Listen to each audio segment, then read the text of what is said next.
Hello lads and ladies, and welcome to this and welcome back for another video on the channel. Today we are back for another reaction video. Now today James Hill has left Fleetwood Town and been sold to AFC Bournemouth. Now James Hill is a very young player. He's played for England under-20s and been called up to England under-21s.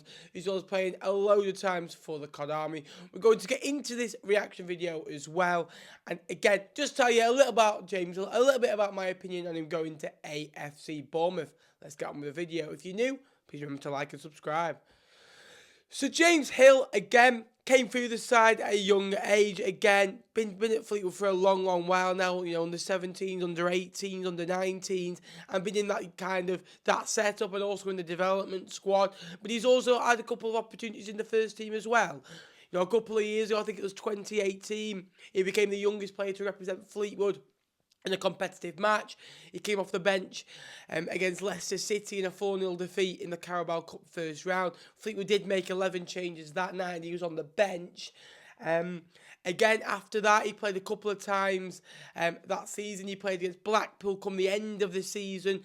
He started that game again. If you don't know, his brother also plays for Blackpool in the youth setup, and also his dad played for Preston as well. So his family are very based in the Fylde Coast. So it was a huge kind of dream for him to represent Fleetwood in the Fylde Coast derby against Blackpool. He held his own. I thought he was very good. He also came on a couple of days earlier against Peterborough United on the Easter Friday. And then since then, he's been in and out the side.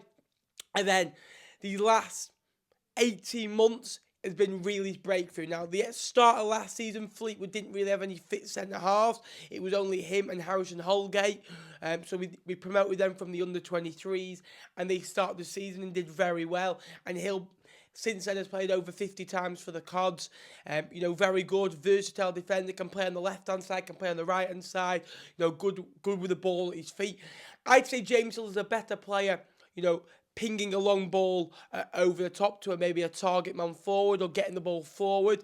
I still think there's attributes to his game he needs to work on, like being comfortable with the ball at his feet. However, he will be a better team in AFC Bournemouth, who Scott Parker likes, you know, playing the good way. You've seen some of the goals this year. You know, that goal from kickoff where normal sides, they just kick it to the other end and hope for a throw.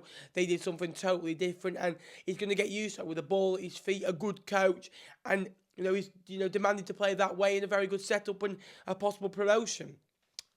James Hill attributes, he has got a very, very long throw. Now, I mean very long. We've only scored, I think, once or twice off it. Ipswich at home last year where long throw and then Connolly nicked the nod on it. But these throwers are like corners, honestly. So if you do kind of like corners at Bournemouth and you get a lot of throw-ins near to the corner flag as well, he is your man. He can, you know, whip a dangerous ball in. He's, you know, very tall, you know, composed on the ball, like I said before. But again, he has what it takes to be a top player. He's played for England under 18s, under 19s, under 20s. He's only 19 himself.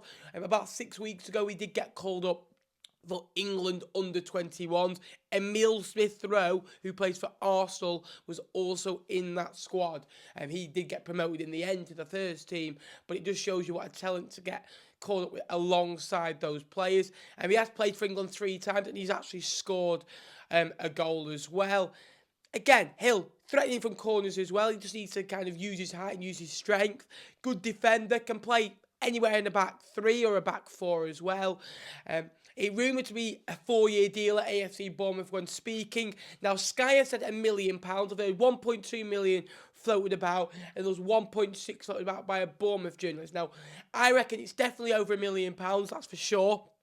Because I don't think Andy Pilliar only would let him go for under that. Now, the add-ons I can see being added onto this are substantial. Now, there'll definitely be an England call-up one like there was with Jamie Vardy. I could see maybe possibly £500,000 there or £300,000 there, something along that. There'll be a promotion bonus with Bournemouth doing really well if he plays a certain amount of games, maybe another 100 grand or something. An appearance record if he makes 50+ appearances.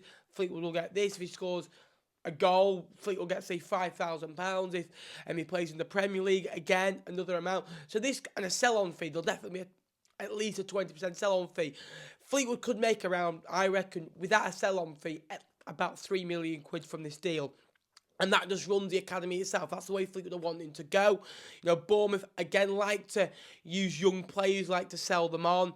They've been, kind of a little bit guilty of buying, star players for huge amounts of money. Now, again, buying a couple of younger players to sell on again, and that's what they do really well. You look at the Brentford model, what they did with likes of Ben Rama and Ollie Watkins, those types of players as well.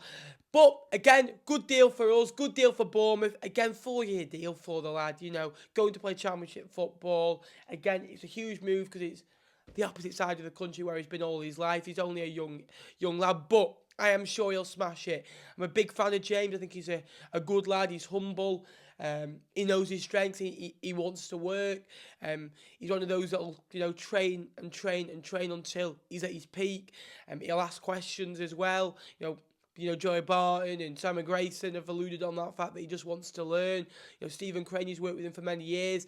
So I wish James all the best. I wish Bournemouth all the best for a good football club. And I hope James can, be a good football player for your future. And hopefully you sell him on for about 15 million quid and we can get some more money in the tank. Jay Matete will probably be next. But again, is it nice losing your star players? No. But is it nice seeing them go on to bigger and better things? Getting some money in, and then we can reinvest that in our academy and our first team.